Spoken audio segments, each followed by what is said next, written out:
वो जब मैंने उससे कहा कि अच्छा चलो बेटा मैं फिर चलती हूँ, मामा फिर कल आएँगी ना। तो कहते माँ तो अच्छी औरत नहीं होती। पहला जुमला जो उसने बोला इतने टाइम में मेरे साथ उस दिन, उसने कहा कि मामा तो साढ़े अच्छी 3 औरत साल नहीं का बच्चा होती। ये बात। जी, तो फिर मैं दोबारा बैठ गई। एक बच्चा आया था इस तरह से हमारे पास, इधर-उधर से होता हुआ, बस उसके पेरेंट्स की सेपरेशन हो चुकी हुई थी और पेरेंट्स ओन नहीं कर रहे थे बच्चे को। और वो अपने नेबर्स के पास और नेबर्स से होता-होता यहाँ तक पहुँच गया।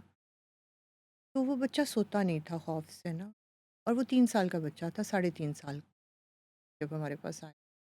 तो वो जब आया तो मुझसे बात नहीं कर रहा था ना। पहले मेरी कोशिश होती है कि जो बच्चा नया आता है मैं पहले कुछ घंटे, कुछ टाइम उसके साथ ज़रा एक्सक्लूसिवली गुज़ारूँ, उसे ज़रा बताऊँ उसका कि मैं कैजुअल आपकी माहौल मामा बना। हूँ, थोड़ा उसे कम्फ़र्ट लेवल उसका ताकि थोड़ा डेवलप हो मेरे साथ, एनवायरनमेंट के साथ।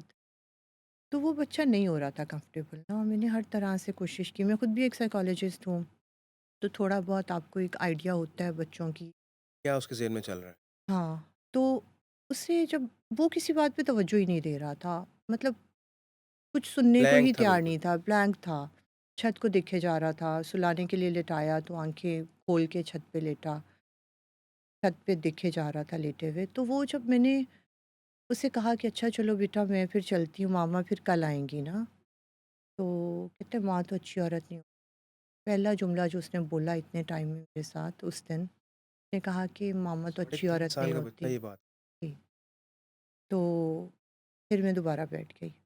मुझे लग रहा था इतनी देर से ये बोल नहीं रहा, इंटरेक्ट नहीं कर रहा, चलो इसे इतना टाइम हो गया बैठे हुए, बात ही नहीं कर रहा, तो मैं अब कल आके बाकी से बात करूँगी, रात भी हो गई है, इसे सुला देते हैं। लेकिन वो बात आपको बट उधर वो बिठा। जब बोला तो फिर मैं बैठ गई। फिर मैंने कहा बेटा मामा तो अच्छी होती हैं। उसने कहा मामा तलाक ले लेती, मामा छोड़ के चली जाओ। और ऐसी-ऐसी चीज़ों का नाम उसने लिया जो शायद आपकी और मेरी एज में जाके पता चलता है आपको कि किस किस्म के ड्रग्स होते हैं। जो बच्चा घर में देख रहा था, जो वो उसने जो एनवायरनमेंट देखा था। और वो खौफ के मारे नहीं सोता था क्योंकि पेरेंट्स एडिक्ट थे और वो रात के टाइम उनका झगड़ा हो जाता था सेपरेशन से पहले, और वो बच्चा ऑब्ज़र्व करता रहता था। सारा कुछ उसके ज़हन में बैठ रहा है। ज़हन में बैठ रहा था और वो बच्चा इतना अपसेट हो चुका था कि वो बच्चा नॉर्मल बच्चा नहीं रहा।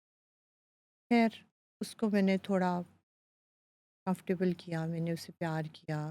ख़ैर अगले 2-3 दिन मैं उसको फिर अपने घर ले गई। मैं उसे हर जगह साथ लेके जाती थी, फिर जहाँ घूमने जाती थी, जहाँ कहीं ऑफ़िस भी जा रही हूँ साथ ले जाती थी, बाकी बच्चों से मिलाती थी। जब वो थोड़ा-सा मेरे साथ कंफ़र्टेबल हुआ ना, फिर उसने अपने दिल की बातें मेरे साथ शेयर करनी शुरू। और अब माशाल्लाह वो बच्चा हमारे बच्चों में इस तरह से है, और अब वो कहता है मामा तो दुनिया में सबसे अच्छी हैं, मेरी फ़ेवरेट है मामा। तो अगर आप बच्चों को इस तरह के ट्रॉमास के साथ छोड़ दोगे, तो वो बड़े होके क्या इज़्ज़त करेंगे किसी भी औरत की? जब वो उन्होंने एक घर की बचपन से कहानी, एक वो पूरे तकलीफ़ मुआशरे की देखी कहानी है, बन जाती तो कल को आप क्या एक्सपेक्ट करेंगे कि वो औरत की इज़्ज़त करेगा? नहीं करेगा ना।